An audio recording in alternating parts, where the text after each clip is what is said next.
اعوذ باللہ من الشیطان الرجیم بسم اللہ الرحمن الرحیم. ڈیئر ویورز، السلام علیکم ورحمۃ اللہ وبرکاتہ.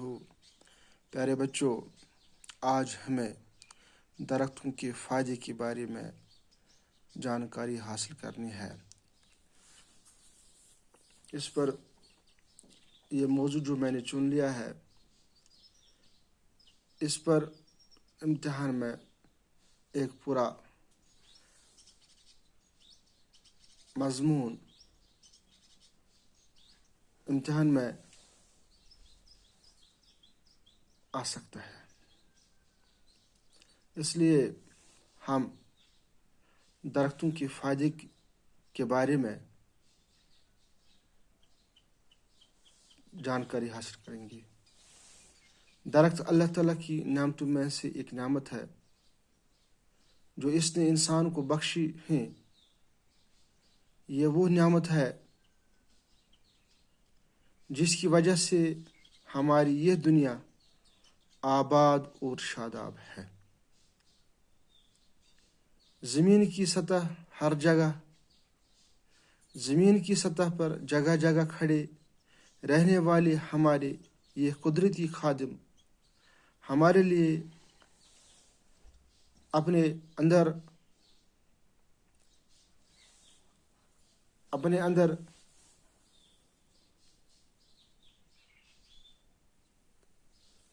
ماں کی طاقت رکھتے ہیں.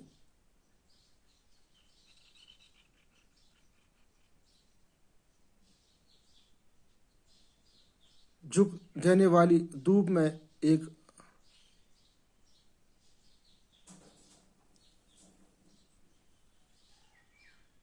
مسافر جب راستے میں ایک سایہ دار درخت پاتا ہے تو راحت کی سانس لیتا ہے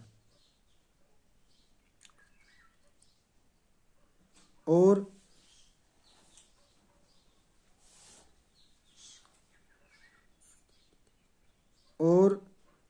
دور دراز کے اس کے نیچے دم لیتا ہے، یعنی درخت کے نیچے بیٹھتا ہے اور راحت محسوس کرتا ہے، آرام کرتا ہے. روئے زمین پر ہماری زندگی کا دار و مدار درختوں کی اس نیم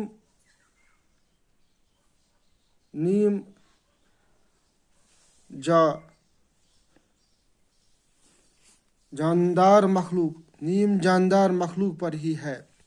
ہمارے یہ بے قوس خادم زمین پر ایک ہی جگہ ٹک کر ہمارے لیے سورج کی توانائی اپنے اندر جذب کرتے رہتے ہیں اور ہمارے لیے رزق کے خزانے پھرتے رہتے ہیں جو ہم ان کے ثمرات اور ان کی فصلوں کی شکل میں پاتے ہیں. درختوں سے ہمیں بڑے پیمانے پر لکڑی بھی حاصل ہوتی ہے جو تعمیراتی کاموں میں استعمال ہوتی ہے. کچھ درختوں سے ہمیں ایسی لکڑی فراہم ہوتی ہے جن سے ہم سجاوٹ اور آرائش کی چیزیں بناتے ہیں. اس کے ساتھ ساتھ درختوں سے ہم بڑے پیمانے پر ایندھن بھی حاصل کر لیتے ہیں. بہت سے پیڑ پودے ایسے ہیں جن سے ہم مختلف قسم کی دوائیاں بھی حاصل کرتے ہیں.